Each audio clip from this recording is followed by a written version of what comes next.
Magandang araw mga kaagham!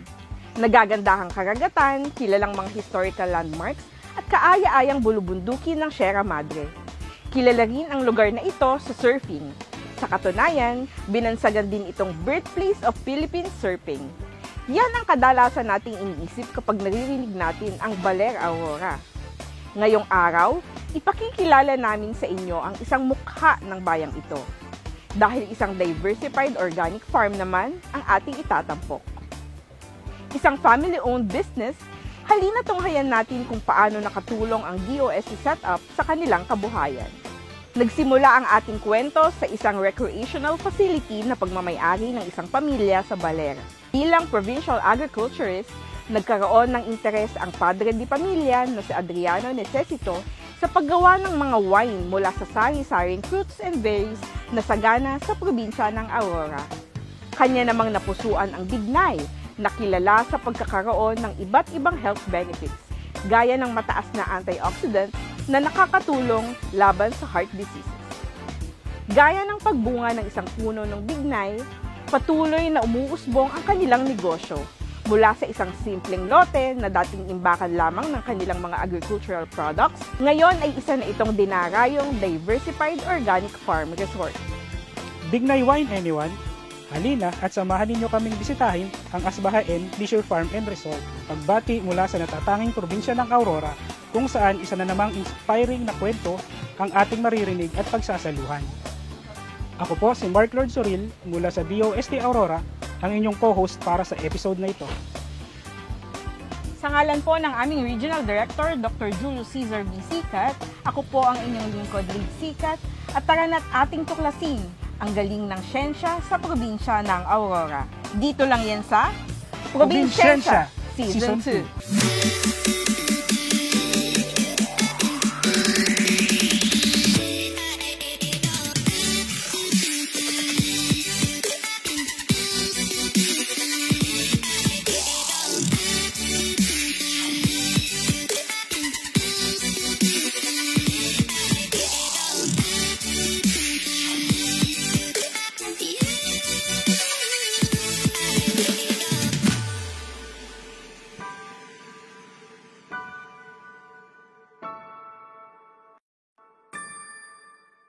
Ako si Mrs. Sinaida Necesito, owner ng Asbahain Leisure Farm and Resort, matatagpuan sa Barangay Reserva, Baler, Aurora. Na-acquire namin itong farm noong 2009.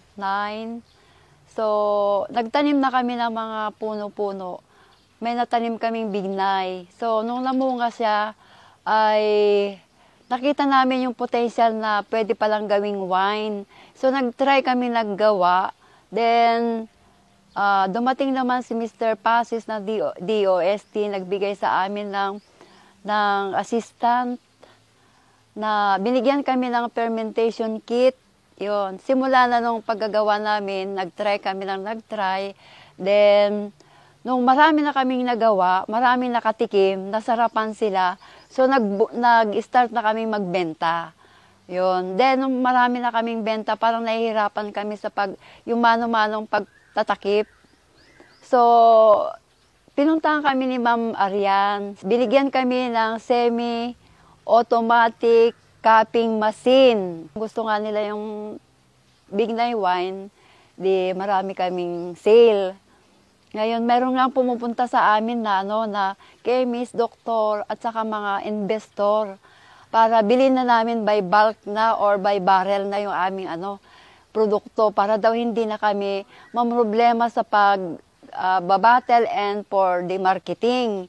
Dahil sa aming edad, kailangan daw ay ibenta na namin sa kanila at sila na lang ang bahala sa marketing. So, hindi naman namin ibinigay kasi maraming mga walk-in na galing pa kung saan-saan na gustong bumili ng wine namin kasi sinasabi nila na maganda raw sa kanilang health. So, bakit nag-usap kami mag-asawa? Oo, pera na kaagad. Hindi na tayo maghihirap. Pero paano naman kung babalikan tayo ng mga client natin, mga gumagamit ng ganitong umiinom sa wine namin na maganda raw ang resulta sa kanilang health, nakakapagbigay daw ng magandang sa kanila. So hindi namin binigay. Hanggang ngayon, ma'am, ang daming pumupunta.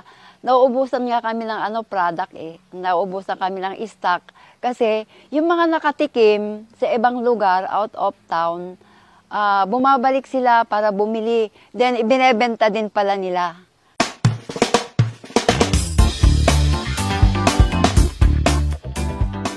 Ako po si Adriano Necesito ng Asbahain Agritourism and Training Center dito sa Baler, Aurora.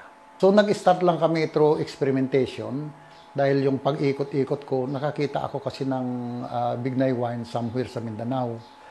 At the same time, may lumabas na article sa Food and Nutrition Research Center na ang Bignay pala ang may pinakamataas na antioxidants sa lahat ng mga berries dito sa Pilipinas. So nagkaroon ako ng idea, why not i-try kong gumawa? Though wala akong idea. Wala akong idea. So ang nangyari niyan, nag-start muna ako sa sweet potato, sa kamote. So may nakita akong kamote na violet, so ginawa ko yun.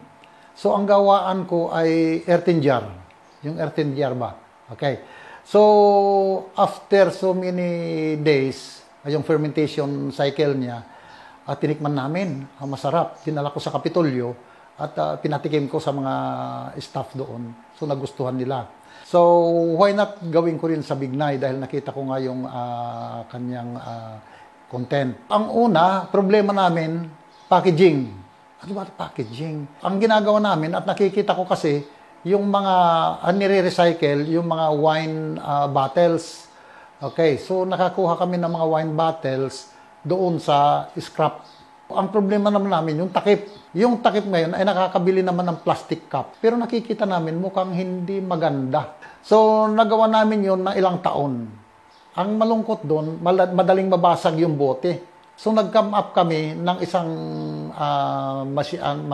equipment na naman.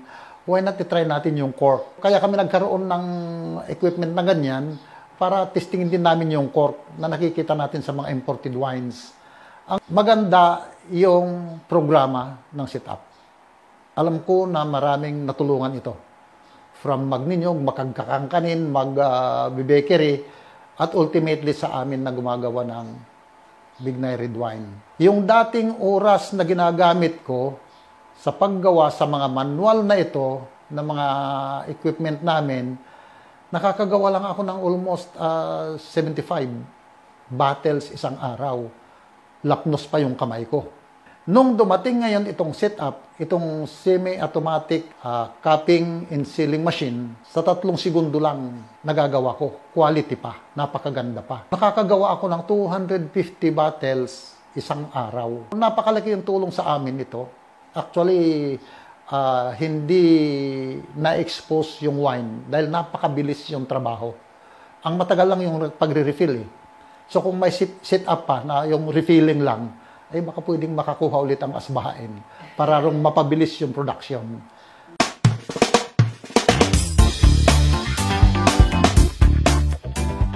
Mga kaagham, isa ka ba sa mga micro, small, and medium enterprises sa bansa na naglalayong maka-adapt ng makabagong teknolohiya upang mapabuti ang iyong produkto, serbisyo, operasyon at mapataas ang produksyon at kakayahang makipagkumpetensya sa iyong negosyo? Nais mo ba ng makabagong kagamitan na walang interes hanggang 5 million pesos? Baka para sa iyo ang programang setup ng DOST. Tara, usap setup tayo! Isang negosyo na pinagtibay ng siyensya, teknolohiya at inobasyon ang Bignay Wine Production ng Asbahain Leisure Farm and Resort. Inilarawan nila ang tapat na pagkilala at pag-promote sa prutas na lokal sa ating bansa. Sa tulong ng DOST, sagot naman natin ang mga teknolohiyang maaaring makatulong upang mas maging matagumpay ang inisyatibong ito. Tuloy-tuloy lang po ang pagtutok para sa iba pa nating episode. Para manatiling updated, i-like, i-share at i-follow ang aming official Facebook page at YouTube channel, DOST Central Luzon. Sa ngalan po ng aming Regional Director, Dr. Julio Cesar B. Sicat, ako pong muli si Lade Sicat. At mula naman po sa DOST Aurora, masaya po akong ibahagi sa inyo ang mga kwentong kagaya nito. Ako naman po si Mark Lord Suril At ito ang Probinsyensya Season 2.